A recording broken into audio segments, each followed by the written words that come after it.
नमस्कार दोस्तों, स्वागत है आपका हमारी चैनल में। तो दोस्तों, हमने भगवान श्री रजनीश ओशो के बहुत सारी प्रवचन, डिस्कोर्स, किताबें हमने पढ़ी है, सुनी है और इंटरनेट पे भी अवेलेबल हैं। पर उसमें से कुछ ऐसी बहुत ही गहरी बातें हैं जो हम शायद नहीं जानते हैं या इंटरनेट पे बहुत ही रेयर अवेलेबल है। उसमें से एक बुक है जो मैं आज पढ़ रही थी, बहुत ही खूबसूरत यहाँ पे बात कही है। और इसके बारे में मैंने इंटरनेट पे रिसर्च किया और मैंने देखा तो बहुत ही रेयर चीज़ें अवेलेबल थी इस डिस्कोर्स को लेके। तो इस किताब का नाम है ओशो उपनिषद और अध्याय नंबर है 35। और यहाँ पे कुछ ऐसी गहरी बातें हैं जिसको मैं आपके सामने बताना चाहती हूँ। अध्याय नंबर 35 है। अध्याय का शीर्षक है, टाइटल है भगवान रजनीश, बुद्ध भगवान मैत्रेय।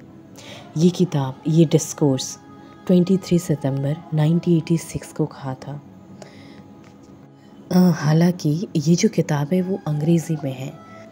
मैंने इसको हिंदी में ट्रांसलेट किया है ताकि हम सब इसका आनंद ले सकें, इसको समझ सकें और ज़्यादा से ज़्यादा लोगों तक ये बात जा सके। ये कुछ इस प्रकार है कि यहाँ पे एक साधक ओशो से प्रश्न पूछते हैं कि प्रिय ओशो, क्या ये एक प्रश्न है या अनुभूति है या एक घोषणा है? मुझे परे कुछ इस कागज़ पर लिखने के लिए मजबूर कर रहा है। हालांकि मैंने इन्हें लिखा है, लेकिन शब्द मेरे नहीं हैं। आधी रात के बाद का समय है। भारतीय माह की पूर्णिमा की रात लगभग 5 बजे हैं, जिसे गुरुवार के नाम से भी जाना जाता है भारतीय भाषा में। मैं विपस्सना ध्यान में हूँ। जैसे ही मेरी आंखें खुलती हैं, एक चमकदार रोशनी कमरे को रोशन कर देती है। मैं अपनी आंखें खोल नहीं पा रहा था क्योंकि रोशनी इतनी ज़्यादा चमकदार है। कुछ मिनटों के बाद मैं अपनी आंखें खोल सकता हूँ और मैं पूरी तरह से जागृत हो जाता हूँ। मेरे सामने 2 आकृतियाँ खड़ी थी। एक मेरे प्रिय भगवान ओशो जो हाथ जोड़े हुए थे और सौम्य सुंदर मुस्कान लिए हुए थे, और दूसरी ज्ञान मुद्रा में गौतम बुद्ध। ये बुद्ध का तीसरा शरीर है। वो अपने प्रियतम भगवान की ओर देखते हैं और कुछ क्षण के बाद भगवान के चरण को छूते हैं और मुस्कुराते हुए उनके शरीर में विलीन हो जाते हैं। मैंने उनसे कुछ कहते हुए सुना था और वो ये थे कुछ शब्द। मैंने अपना वादा पूरा किया। मुझे 2500 वर्ष के बाद मैत्र के रूप में आना था और मैं आ गया हूँ। यदि आपके पास आंखें हैं तो आप मुझे देखेंगे। यदि आपके पास कान हैं तो आप मुझे सुनेंगे। यदि आपके पास हृदय है तो आप मुझे महसूस करेंगे और पहचानेंगे। मैंने अपने तीसरे शरीर को पुनर्जन्म के लिए अस्तित्व में रखा था ताकि जो कोई भी मेरी सहायता चाहते हैं ना, उनकी सहायता मैं कर सकूं। उचित सम्मान और श्रद्धा के साथ मुझे ये कहना है कि मैं कृष्णमूर्ति जी के साथ विलीन हो सकता था, लेकिन मर्ज होने के लिए उनके आग्रह के कारण मैं विलीन नहीं हो सका था और उनके माध्यम से व्यक्तियों की मदद नहीं कर सका। मैं आशाविन था और वो मेरे प्रकट होने के लिए विशेष रूप से तैयार थे, लेकिन वो अड़े रहे थे। मुझे स्वीकार करने के उनके प्रतिरोध के कारण उनके शरीर को बहुत पीड़ा हुई। उन्होंने निरंतर दर्द को प्राथमिकता दी और चुना। इसके लिए कष्ट उठाना पड़ा। मेरा तीसरा शरीर अब अस्तित्व में नहीं रह सकता है। इसे पुनर्जन्म या विलीन के लिए स्वीकृत नहीं किया जा सकता। इसके लिए मैंने जो समय तय किया था ना, वो आ चुका है। अब मैं अंत के करीब आ गया हूँ, इसलिए अब मैं और इंतज़ार नहीं कर सकता हूँ और इसलिए मैं अपनी तीसरे शरीर को भगवान की ऊर्जा के साथ मिला रहा हूँ, बिना उनकी व्यक्तित्व को नुकसान पहुँचाए। वो एक सागर की तरह है। अनेक छोटी छोटी नदियाँ उनमें विलीन हो सकती है और हो जाती है, लेकिन फिर भी सागर अविचल रहता है। उसकी पहचान बिना किसी परिवर्तन के सागर के रूप में बनी रहती है। उसमें सभी ज्ञानोदय भूत, वर्तमान, भविष्य जीवित और सक्रिय हो गए हैं। एक अद्भुत घटना जो ना पहले घटी हुई है और ना फिर कभी घटी होगी। भगवान पूर्ण स्वीकृति, पूर्ण शून्यता और असीम करुणा है। वे पूर्ण और शून्य दोनों के अवतार हैं। अपने तीसरे शरीर से उन्हें भगवान कहकर संबोधित करता हूँ, लेकिन अब से वे केवल भगवान रजनीश नहीं रहेंगे। वे भगवान रजनीश, बुद्ध भगवान मैत्र होंगे। एक बुद्ध, सभी के सच्चे मित्र। ऐसा कहकर बुद्ध का तीसरा शरीर हमारी प्रियतम सुंदरतम भगवान में विलीन हो गया। भगवान की चमक बढ़ती जा रही है और पूरे शरीर में फैलती जा रही है, पूरे ब्रह्मांड में।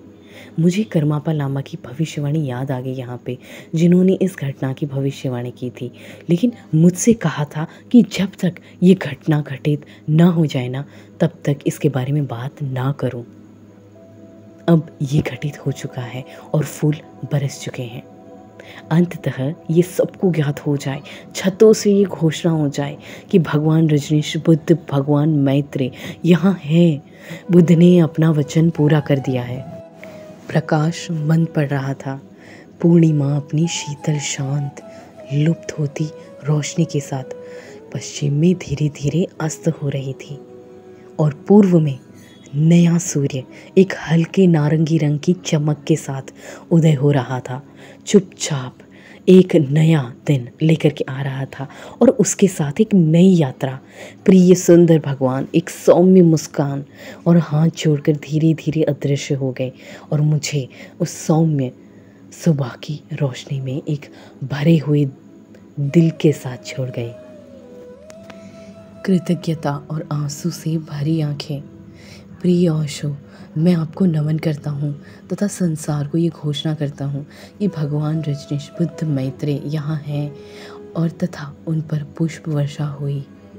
आज तक गुरुओं ने स्वयं को घोषित किया है, लेकिन आज एक शिष्य कृतज्ञता के साथ घोषणा करता है कि गुरु बुद्ध एक नए सच्चे मित्र, सभी की मदद करने के लिए एक नई चमक के साथ आए हैं।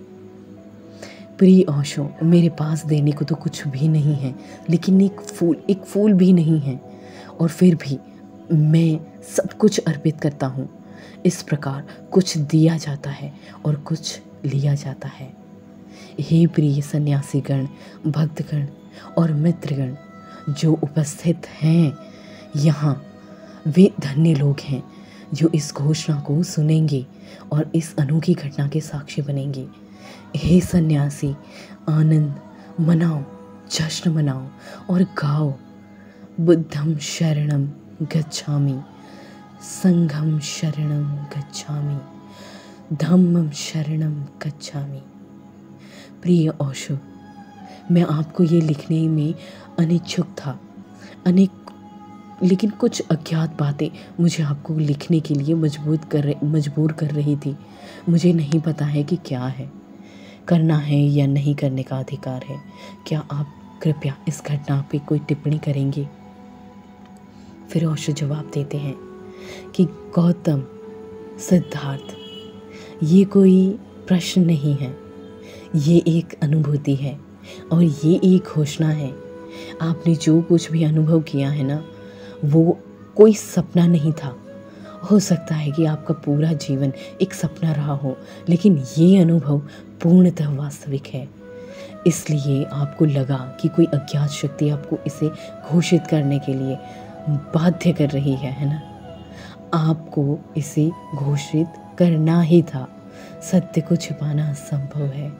ये सिर्फ तुम्हारे साथ ही नहीं हुआ है, यहाँ पे 2 लोग और भी मौजूद हैं जिनके साथ ये अनुभव उसी समय हुआ था। वे भी झिझक रहे हैं कि इसे बताएं या ना बताएं। झिझक स्वाभाविक है, क्योंकि घोषणा इतनी बड़ी है ना कि तुम इतने छोटे लगते हो, लेकिन तुम इसे अपने भीतर नहीं रख सकते हो। ये गर्भवती स्त्री की तरह है ना, वो कब तक छिपा सकती है कि वो गर्भवती है? एक दिन वो बच्चे को तो जन्म देने ही वाली है। प्रत्येक सत्य एक जीवंत अनुभव है और जीवन का स्वभाव यही है। अभिव्यक्त, विस्तार, घोषणा। हर फूल उसकी घोषणा करता है, हर सुबह सूरज की घोषणा करता है, लाखों तारे इसकी घोषणा करते हैं रात की। बेशक उनकी घोषणा की भाषा जो है वो अलग है। फूल अपनी खुशबू की घोषणा करता है, तारे अपनी रोशनी की घोषणा करते हैं, चांद अपनी सुंदरता की रोशनी घोषणा करता है। लेकिन सत्य, सौंदर्य, अच्छाई, ये तीन सत्यम, शिवम और सुंदरम मूल है। But truth, beauty and good, those three, Satyam, Shivam, Sundaram, are the basic, the fundamental trinity of existence. You can't hide them. One feels embraced. How to say it? ये अस्तित्व की मूलभूत त्रिमूर्ति है, आप इन्हें छिपा नहीं सकते हैं। एक व्यक्ति को शर्मिंदगी महसूस होती है, इसे कैसे कहें, और इसे ऐसे संसार में कहना जो संशयवादी है। एक ऐसा संसार जहाँ लोग सत्य के संबंध में बहरे हैं, जहाँ लोग सौंदर्य के संबंध में अंधे हैं, जहाँ लोगों के पास भावना, संवेदनशीलता के संबंध में हृदय ही नहीं है। ऐसी बात कहने में एक व्यक्ति अकेलापन महसूस करता है। लेकिन ये अहंकार से नहीं होता है। आप अहंकार से ऐसी बात नहीं कह सकते हैं, क्योंकि अहंकार को बहुत शर्मिंदगी महसूस होगी और अंधकार को शर्मिंदगी महसूस करना पसंद नहीं है। ये विनम्रता से होता है कि कोई व्यक्ति ऐसा अनुभव की घोषणा करता है। मैं इंतज़ार कर रहा हूँ उन 3 लोगों में से कौन पहले घोषणा करेगा। गोविंद सिद्धार्थ वाकई विनम्र और साहसी साबित हुए हैं। जो कुछ भी वे कह रहे हैं ना, उन्होंने देखा है, नींद में नहीं, सपने में नहीं, सच में है। और ये सच है कि जय कृष्णमूर्ति इस घटना के लिए तैयार थे। गौतम बुद्ध ने वादा किया था कि 2500 शताब्दी के बाद वे भगवान के रूप में आएंगे। मैत्री का अर्थ है मित्र। बेशक उनका अपना शरीर जला दिया गया था और 25 शताब्दी तक उन्हें रखा भी नहीं जा सकता था।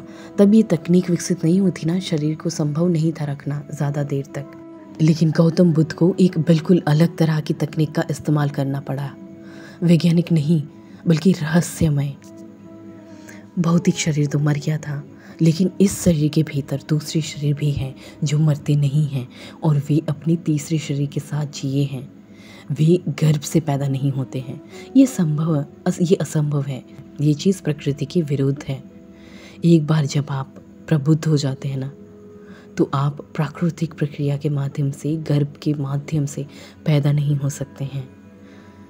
जब आप एक बार एनलाइटेड हो गए, प्रबुद्ध हो गए, ये उनकी करुणा है। उनसे पहले किसी ने कभी ऐसी कोशिश नहीं की। शायद उनसे पहले किसी में इतनी करुणा नहीं थी। कहानी ये है कि गौतम बुद्ध निर्वाण के द्वार पर पहुँचे थे, और एक बार जब आप द्वार पर प्रवेश करते हैं तो आप ब्रह्मांड में गायब हो जाते हैं। द्वार खुल जाता है और द्वारपाल आपका स्वागत करता है। लेकिन बुद्ध दरवाजे के अंदर जाने से मना कर देते हैं और कहते हैं कि मैं यहीं दरवाजे के बाहर ही रहूँगा, क्योंकि मेरे लाखों साथी यात्री अंधेरे में टटोल रहे हैं। मैं उनकी मदद करने की राह संभव कोशिश करूँगा।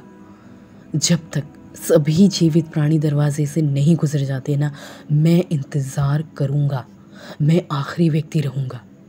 ये सिर्फ एक सिद्धांत नहीं है, या कोई दृष्टांत नहीं है, यह कोई काल्पनिक कहानी नहीं है, बल्कि रहस्यवादी की दुनिया में ये पूरी तरह से तथ्यात्मक है। ये पदार्थ की दुनिया में तथ्यात्मक नहीं है, ये आत्मा की दुनिया में तथ्यात्मक है।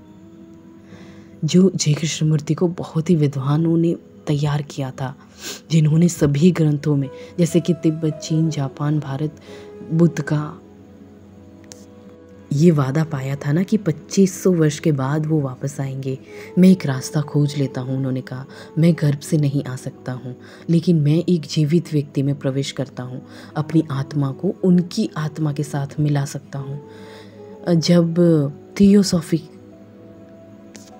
थियोसॉफिस्ट को पता चला तो उन्होंने किसी ऐसे व्यक्ति की खोज करना शुरू कर दिया था, शुद्धता में, अनुशासन में, ध्यान में, सचेत रूप से, ताकि वो भगवान मैत्रेय का वाहन बन सके, है ना। उन्होंने जी कृष्णमूर्ति पर बहुत ही मेहनत की। वे अकेले ऐसे व्यक्ति नहीं थे जिन पर उन्होंने काम किया था। उन्होंने कम से कम 5 दूसरे भी व्यक्ति जो बहुत ही बुद्धिमान बच्चे थे उनको चुना था।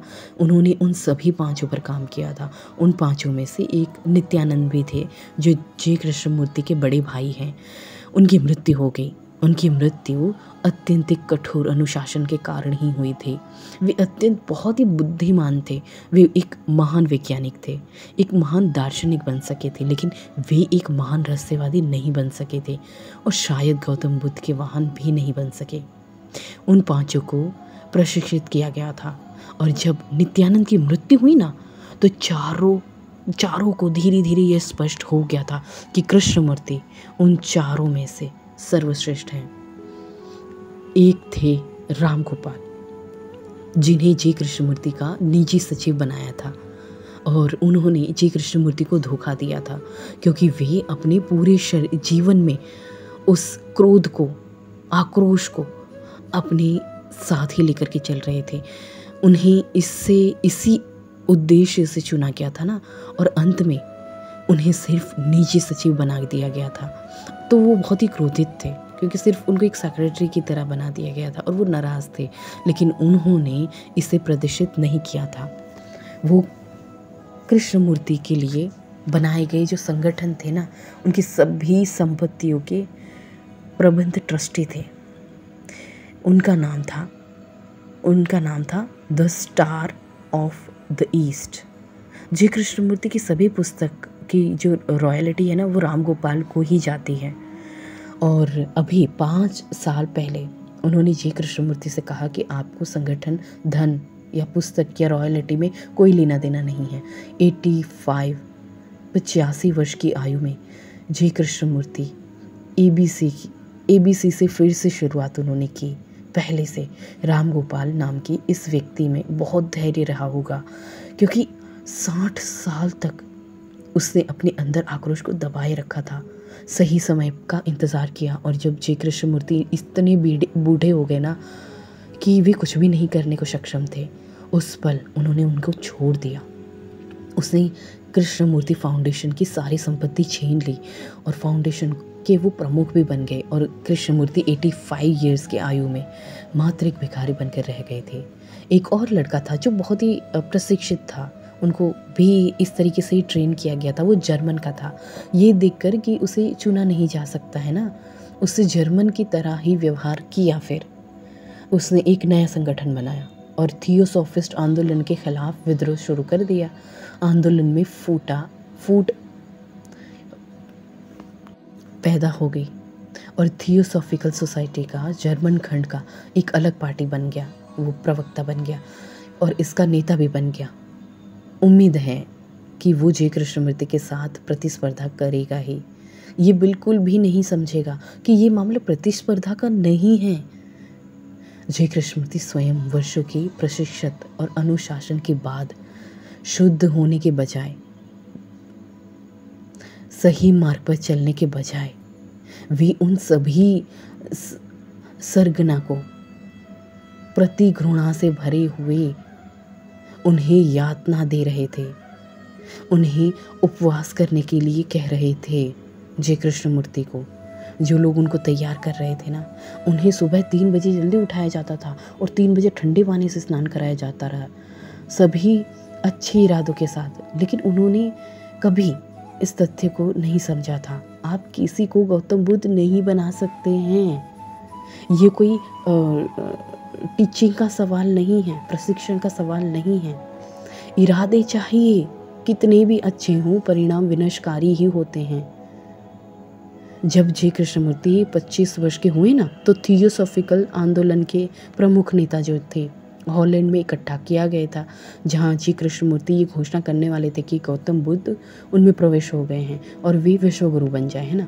लेकिन वो एक ईमानदार व्यक्ति था, गौतम बुद्ध ने प्रवेश नहीं किया। अगर वो पॉप या आयतुल्ला खैमिनी जैसा व्यक्ति होता ना, तो वो कह सकता था कि हाँ, गौतम बुद्ध मेरे अंदर प्रवेश कर चुके हैं और मैं विश्वगुरु हूँ। लेकिन उसने मना कर दिया।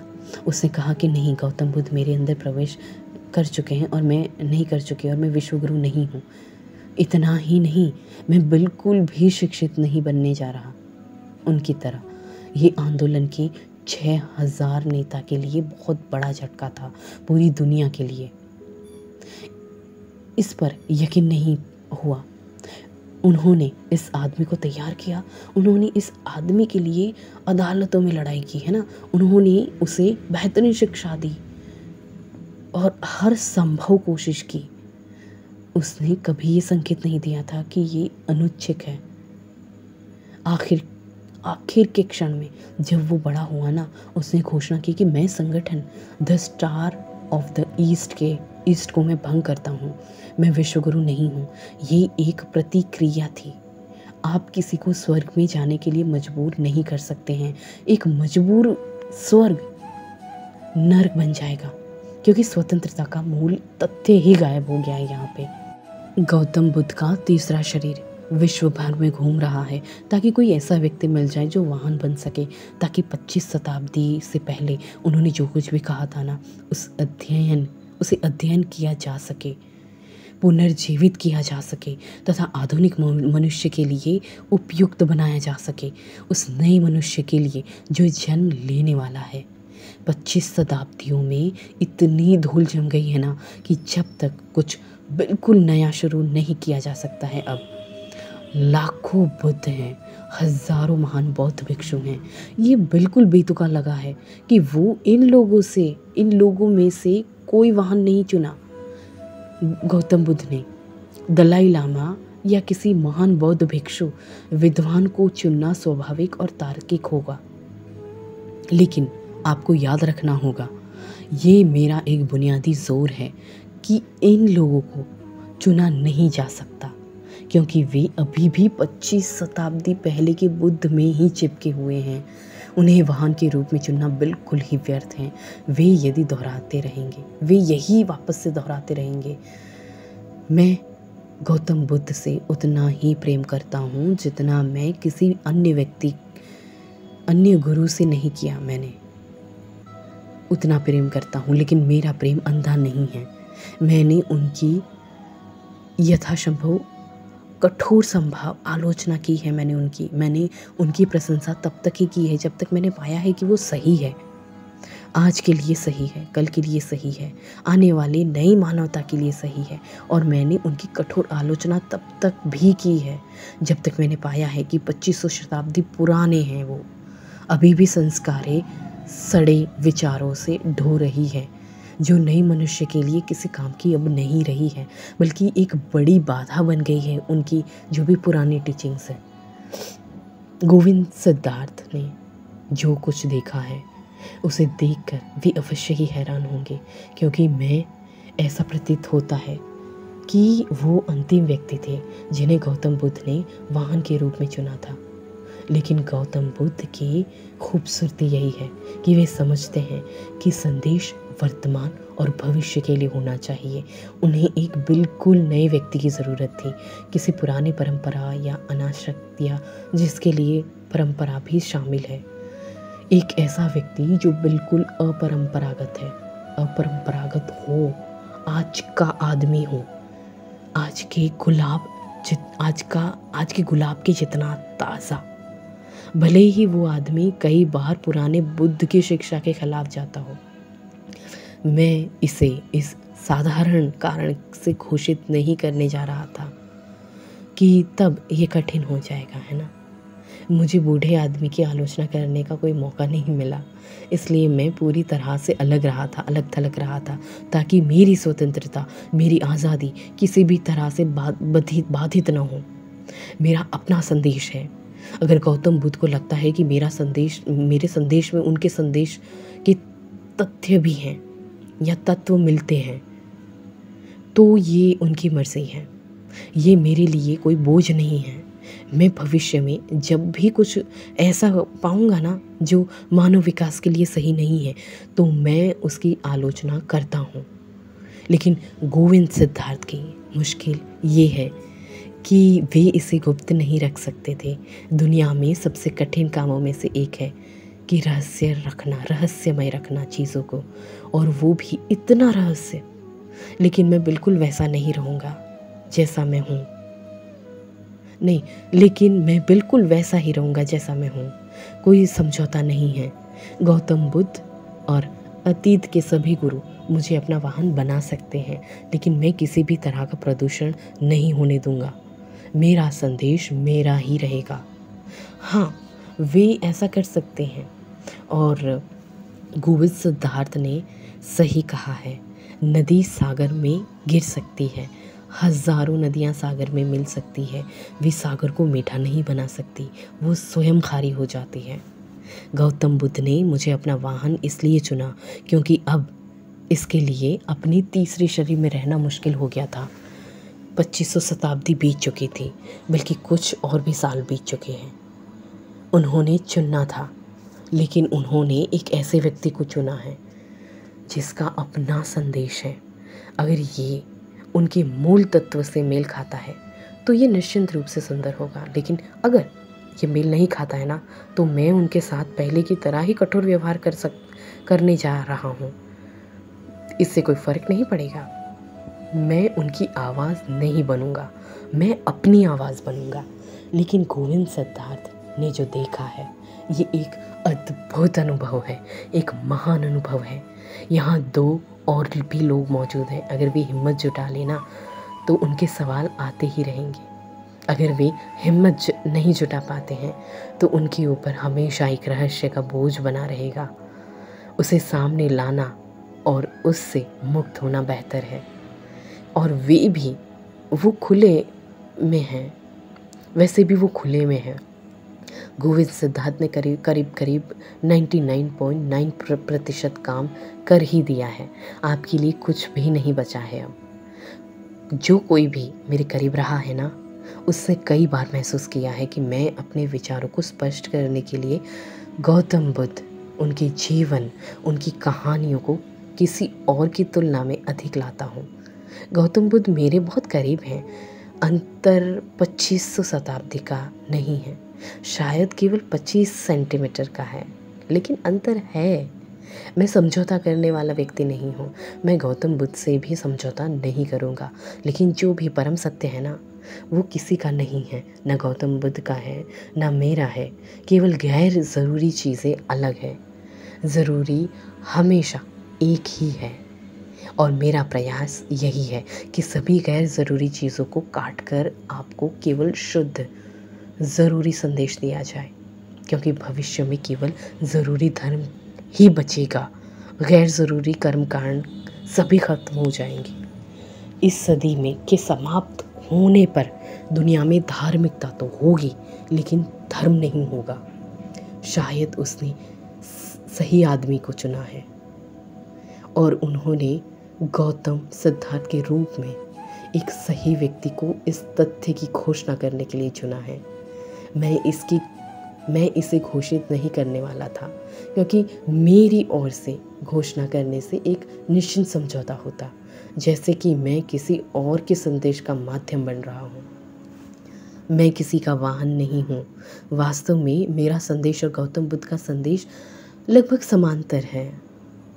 इतने समांतर है, इतने समान है कि ये कहा जा सकता है कि वे मेरे वाहन थे, या ये कहा जा सकता है कि मैं उनका वाहन हूँ। लेकिन इससे मेरा दृष्टिकोण किसी भी तरह से नहीं बदलने वाला है। अब मैं गौतम बुद्ध के प्रति और भी कठोर हो जाऊंगा, ताकि भविष्य में उनका केवल सबसे आवश्यक और शुद्धतम हिस्सा ही मानवता तक पहुँचे। और इसी के साथ ही ये प्रश्न यहाँ पे ख़त्म होता है। यहाँ पे घोषणा की है कि जो गौतम बुद्ध का तीसरा शरीर है, जो ब्रह्मांड में अब घूम रहा था 2500 वर्ष तक, तो अभी जब 1986 में जब ओशो ने इसको कहा, ओशो ने हालांकि नहीं कहा, उनके शिष्य ने जब इनकी घोषणा की, तब ओशो ने कहा कि 2500 वर्ष ऑलमोस्ट गुजर चुके हैं, उससे ज़्यादा हो गए हैं। सो अंततः उनको ओशो का शरीर मिला, जहाँ पे वो अपना तीसरा शरीर मर्ज कर सकें और अपने जो भी साधक हैं जो सत्य की खोज में हैं उनकी सहायता कर सकें। तो उन्होंने मैत्र के रूप में जन्म ले लिया।